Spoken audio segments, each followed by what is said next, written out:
بسم اللہ الرحمن الرحیم۔ السلام علیکم۔ ڈاکٹر منور حسین آپ کے پیش خدمت ہے۔ پاکستان کی افریقہ کے حوالے سے کیا پالیسی ہے؟ کیا افریقہ کو نظر انداز کیا جا رہا ہے؟ کیا افریقہ کے جو پوٹینشل ہے اس سے ہم فائدہ نہیں اٹھا پا رہے؟ ہمیں کیا کرنا چاہیے؟ یہ وہ سوالات ہیں جن کا جواب آج میں اپنے ویلاگ کے اندر دینے کی مختصر انداز سے کوشش کروں گا۔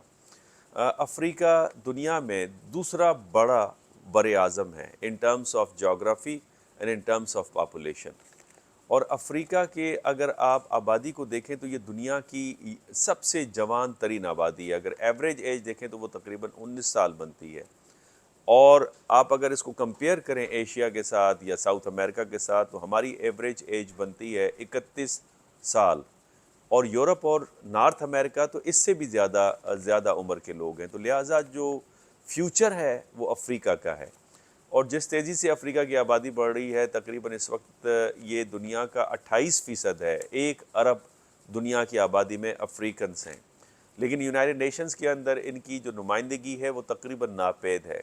کہا یہ جا رہا ہے کہ صدی کے آخر تک افریقہ کی آبادی دنیا کا 40% ہوگی۔ اس کے علاوہ اگر آپ افریقہ کے منرلز کو دیکھیں، نیچرل ریسورسز کو دیکھیں، ٹورزم کو دیکھیں تو اس میں بے تحاشا ہے۔ تو لہٰذا افریقہ کو ہم نے اگنور کیا ہوا ہے، اور ہم نے کیا، پوری دنیا نے اگنور کیا ہوا ہے۔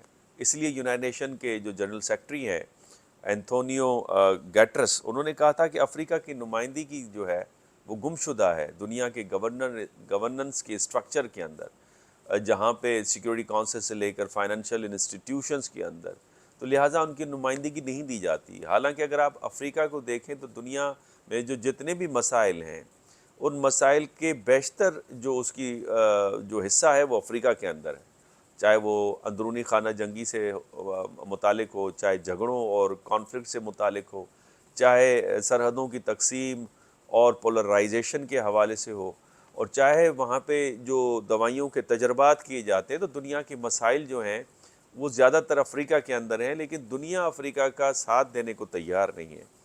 اسی وجہ سے ہمارے سب کانٹیننٹ کے جو ممالک ہیں، اسپیشلی پاکستان میں، تو پاکستان کی بات کروں گا، ہماری توجہ بھی افریقہ پہ اس طرح کی نہیں ہے۔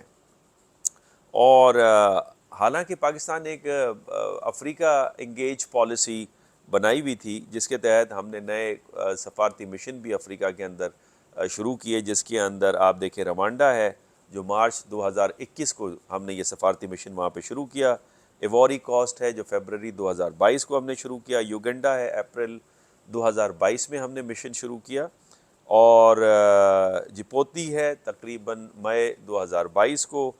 تو ہمارا یہ تقریباً اس وقت افریقہ کے اندر 20 مشنز ہیں، لیکن اگر ان سے پوچھا جائے کہ بھائی آپ 20 مشنز افریقہ کے اندر کیا کر رہے ہیں اور آپ نے تجارت کو فروغ دینے کے لیے کیا کام کیا، یعنی 20 مشن، اور ہمارا یہ ارادہ ہے کہ تقریباً ہم 50 مشنز تک لے جائیں گے افریقہ کے اندر، اور ہمارا جو ایجنڈا ہے وہ جیو اکانومی کا ہے۔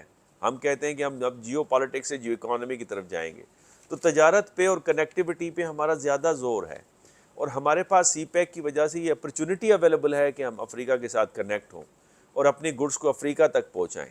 لیکن آپ کو یہ سن کے حیرت ہوگی کہ ہماری تجارت کا جو والیوم ہے افریقہ کے ساتھ وہ تقریباً 6 ارب ڈالر ہے۔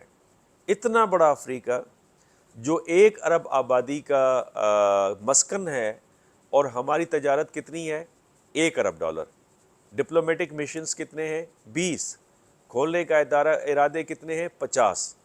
تو اس سے آپ اندازہ کریں کہ ہمارے جو مشنز ہیں یا تو وہ ناکام ہیں یا ان کے پاس ریسورسز اتنے نہیں ہیں کہ وہ انگیج کر سکے۔ تو ہمیں اسے بڑھانا ہوگا۔ دوسرا یہ کہ ہم ساری توجہ صرف حکومت پہ لگاتے ہیں کہ حکومت جو ہے اس کو یہ کرنا چاہیے۔ جو ہمارے کاروباری حضرات ہیں وہ یورپ کی طرف صرف کیوں دیکھتے ہیں یا چین کی طرف کیوں دیکھتے ہیں، صرف افریقہ کی طرف کیوں نہیں دیکھتے؟ حالانکہ وہاں پہ اتنی سپیس ہے، کل کو یہ سپیس فل ہو جائے گی تو پھر آپ کچھ بھی نہیں کر پائیں گے۔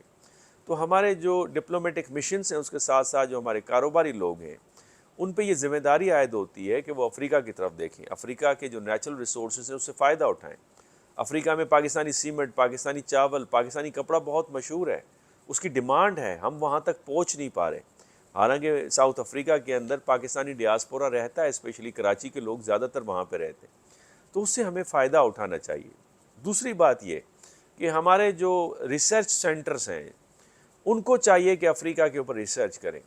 قائد اعظم یونیورسٹی میں ایریا اسٹڈی سینٹر ہے، ہم زیادہ تر نارتھ امریکہ پہ فوکس کرتے ہیں، اور نارتھ امریکہ میں بھی صرف یونائٹڈ اسٹیٹس آف امریکہ پہ، چونکہ فنڈنگ آتی ہے، اسکالرشپس آتی ہیں۔ کینیڈا پہ بھی بہت کم ہے، ساؤتھ امریکہ پہ بھی بہت کم ہے، اور افریقہ پہ تو بالکل ناپید ہے، اور کبھی کبھی کوئی دہائیوں میں کوئی ایک ایگزیبیشن ہوئی ہوگی۔ نارتھ امریکہ کینیڈا پہ بھی میں نے کوئی ایک آدھ کوئی کورس پڑھا تھا کینیڈین فارن پالیسی کے اوپر، اور ساؤتھ امریکہ کے اوپر بھی میں نے ایک کورس پڑھایا تھا جہاں پہ تھوڑی بہت جو تھیوریٹیکل ڈیولپمنٹ ہوئی ہے۔ لیکن ایکیڈیمک ورلڈ کے اندر اسپیشلی ان پاکستان، ساؤتھ امریکہ ہو یا افریقہ ہو، وہ کمپلیٹلی اگنورڈ ہے۔ تو ہمیں یہ چاہیے کہ ہم نارتھ امریکہ کو دیکھتے ہیں، یورپ کو دیکھتے ہیں، اور اب فار ایسٹ ایشیا کو دیکھ رہے ہیں جو کہ اچھی چیز ہے، اور ویسٹ ایشیا کو دیکھتے ہیں، تو ہمیں افریقہ کو دیکھنا چاہیے۔ ایک ورجن لینڈ ہے جہاں پہ پاکستانی پروڈکٹس، جہاں پہ پاکستانی گڈس سیل ہو سکتی ہیں، ہم تجارت کو آگے لے جا سکتے ہیں، اور اس کی جو نیچرل ریسورسز اسے فائدہ اٹھا سکتے ہیں۔